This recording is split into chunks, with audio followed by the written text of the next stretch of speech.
Hello dear student, welcome to our channel PKP. आज के session में देखेंगे जेनरिक कार्यपत्रक G21 जो कि 30 जुलाई की है और 7th और 8th दोनों स्टूडेंट्स के लिए ज़रूरी है। तो सभी बच्चों, सबसे पहले ये ध्यान देना, जो नए बच्चे हैं वो चैनल को सब्सक्राइब कर लेंगे ताकि उनको नेक्स्ट वीडियो की नोटिफिकेशन मिल जाया करे और वो आप अपनी वर्कशीट टाइम पर कंप्लीट कर लें। और जो पहले से बच्चे जुड़े हुए हैं हमारे साथ, वो प्लीज़ इस वीडियो को लाइक करें और शेयर करें। सो स्टार्ट करते हैं। इसमें सबसे पहले आप देखेंगे आपको एक पैराग्राफ दिया हुआ है जिसको पढ़ना है और इसी के बेस पर आपको इनके क्वेश्चंस के आंसर्स करने हैं। सावन के महीने के आगमन से भारतवर्ष में त्योहारों का तांता लग जाता है, चाहे वह हमारे लोक पर्व हों या राष्ट्रीय पर्व। साहिल तीज के अवसर पर बहुत उत्साहित होता है क्योंकि दोस्तों के साथ पतंग उड़ाना उसे बहुत पसंद है। वह अपने दादाजी के साथ रंग बिरंगी पतंगे लाता है तथा पतंगों को लेकर उधेड़ बुन में लगा रहता है। आओ हम दिए गए चित्र में रंग भरें और पतंग उड़ाने के संदर्भ में अपनी जानकारी को भी साझा करें। ठीक है, तो यहाँ पर किस महीने की बात हो रही है? सावन महीने की बात हो रही है, जो अभी चल रहा है कि भारतवर्ष में जैसे ही सावन महीना आ जाता है तो सारे त्यौहार शुरू हो जाते हैं, चाहे लोक पर्व हो या राष्ट्रीय पर्व हो।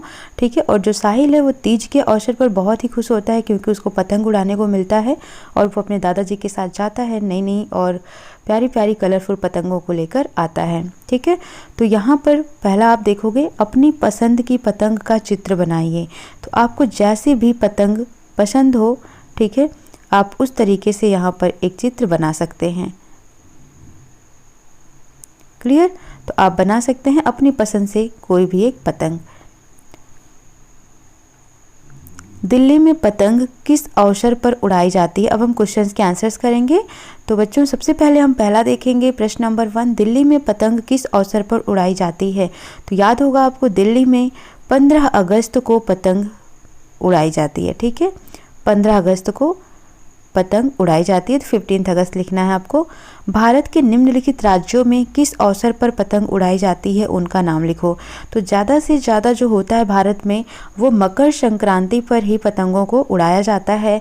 तो आपको आंसर लिखना है राजस्थान में मकर संक्रांति। क्या लिखोगे? मकर संक्रांति।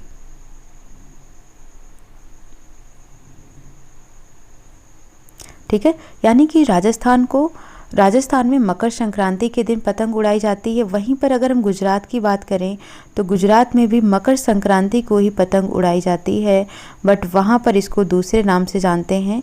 वहाँ पर इसको उत्तरायण के नाम से जानते हैं। किसके नाम से? उत्तरायण के नाम से जानते हैं। ठीक है, उत्तरायण।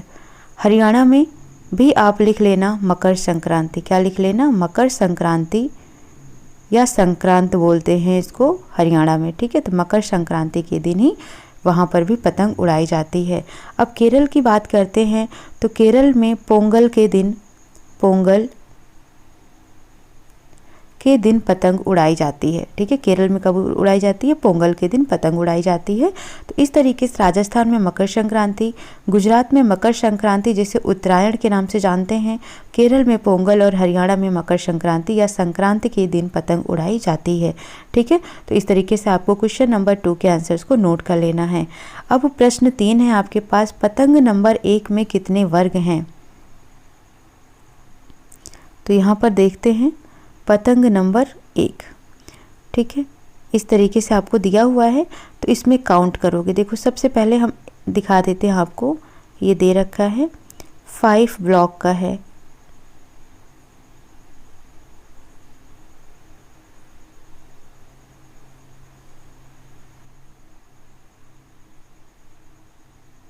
ठीक है, तो ये देखो 1 2 3 4 5 6 7 8 9 10 11 12 13 14 15 16 17 18 19 20 21 22 23, सॉरी कहीं तो मिस्टेक हुई है, 25 होंगे ये। ठीक है, 1 2 3 4 5 6 7 8 9 10 11 12 13 14 15 16 17 18 19 20 21 22 23 24 25। तो कितने हो गए? 25 ब्लॉक हो गए। देखो यहाँ पर 1 2 3, यानी 3 ग्रीन है, 2 येलो है। तो इस तरीके से आप चेक करोगे तो 5 5 5 5 5। ठीक है, तो कितने हो जाएंगे? 25 तो यही ब्लॉक हो जाएंगे। ठीक है, जो छोटे छोटे स्क्वायर्स दिए हैं 25 वर्ग तो ये हो गए। उसके बाद ये देखोगे यहाँ पर,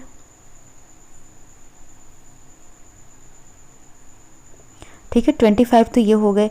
फिर यहाँ पर आप नोटिस करना, तो ये जो बड़ा वाला ब्लॉक है, एक तो ये हो गया पूरा का पूरा, तो कितना हो गया 25 + 1 कितने हो गए 26 हो गए, ठीक है। और भी आपको इसमें अगर हम ब्लॉक की बात करें तो ये कुल 26 हमको दिख रहा है। तो आपको आंसर्स में क्या लिख देना है 26। बाकी आप बहुत और डीप में जाएंगे तो इसमें फिर आप बहुत सारे स्क्वायर बनाने को देखेंगे, जैसे कि एक ये बन सकता है आपका, ठीक है, फिर इस तरीके से बन सकता है, फिर इस तरीके से बन सकता है, और ये 3 का करके बन सकता है, ये 4 का बन सकता है, ठीक है। तो यहाँ पर जब हम इस तरीके से देखेंगे तो 26 आपको लिखना है। साथ ही साथ अगर आपको यहाँ पर देखो,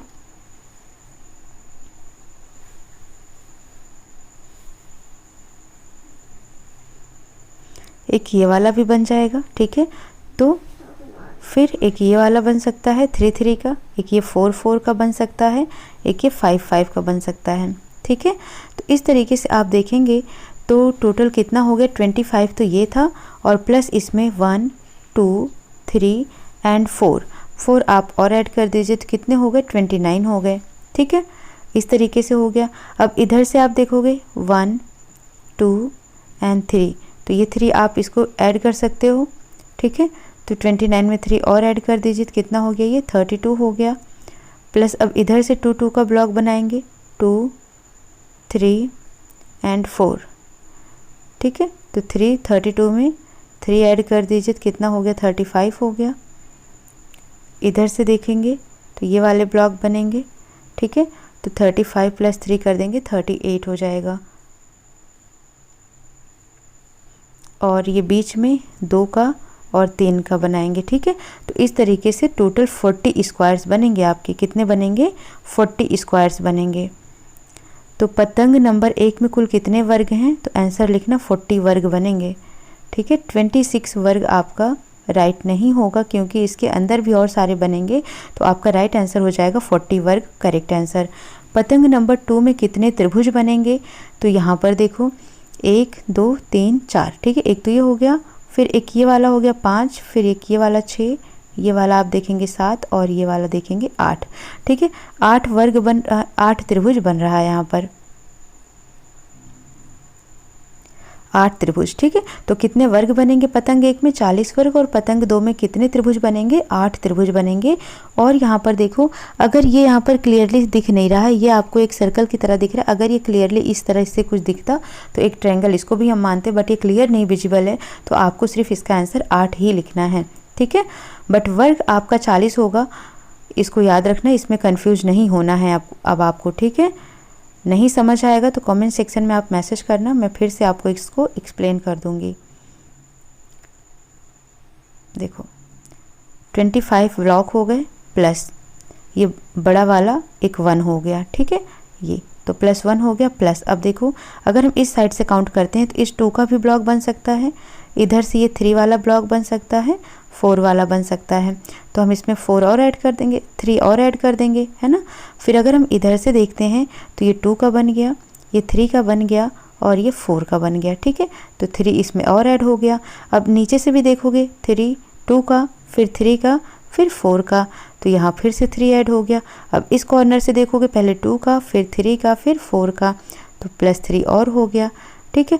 और बीच में भी आप देखोगे तो एक 2 का बनेगा, ये वाला 2 का बन जाएगा, ठीक है, और एक आप देखेंगे तो 3 का भी बन जाएगा, ठीक है। 2 का बन जाएगा और 3 का बन जाएगा। तो इस तरीके से 2 और, तो सबको ऐड कर लो, 25 26 26 3 29 3 32 3 35 3 38 तो 40, ठीक है। तो इस तरीके से आपके 40 वर्ग बन जाएंगे, ठीक है। कितने वर्ग बनेंगे 40 वर्ग बन जाएंगे। पतंग उड़ाने से संबंधित आप भी अपने सुझावों के या अपने अनुभवों के बारे में लिखिए, ठीक है। तो यहाँ पर है, मेरे लिए पतंग क्या होती है, स्वतंत्रता, खुशी और ऊंचाइयों का प्रतीक है। पतंग उड़ाने में ऐसा लगता है कि मानो हम आकाश में उड़ रहे हों, और हमें कैसा लगता है, बहुत ही हम अपने आप को स्वतंत्र महसूस कर पाते हैं। हमें पतंग उड़ाते हुए क्या क्या सावधानियां रखनी चाहिए, तो इसका आंसर आपको मिल जाएगा यहाँ पर। पतंग कभी भी पावर लाइन या बड़े बिजली के खंभों के पास नहीं उड़ानी चाहिए, क्योंकि अगर मांझा गीला है तो ये पावर लाइन के संपर्क में आ सकता है और जानलेवा भी हो सकता है। दूसरा, पतंग उड़ाने के दौरान कॉटन के धागों का इस्तेमाल करना चाहिए, क्योंकि धातु के तार का प्रयोग करने से हाथ कट सकता है। पतंग उड़ाने के लिए चाइना की डोर का कभी इस्तेमाल नहीं करना चाहिए। किसी सुरक्षित स्थान पर खड़े होकर ही पतंग उड़ाना चाहिए या फिर किसी खुले मैदान में जाकर पतंग उड़ाएं। ठीक है, तो ये कुछ इंपॉर्टेंट पॉइंट हैं जो आपको नोट कर लेना है कि हमें पतंग उड़ाते समय क्या क्या सावधानियां रखनी चाहिए। ठीक है, तो नोट कर लो आप इन्हें। ओके, तो ये आपके टोटल 6 क्वेश्चन है जिन्हें हमने किया। साहिल की कविता है, पतंग हमारी उड़ती जाती, आसमान में दौड़ लगाती, कभी ढील दो कभी खींच लो, कट जाने पर हाथ ना आती। आप भी एक कविता लिखें, तो आप लोग अपने हिसाब से कोई भी पतंग पर एक कविता लिख सकते हैं। ठीक है, सो आई होप आपको ये क्लियरली समझ आ गया होगा। अगर कोई डाउट आता है तो कमेंट सेक्शन में मैसेज ज़रूर करें। सो मिलते हैं नेक्स्ट सेशन में। Thank you for watching.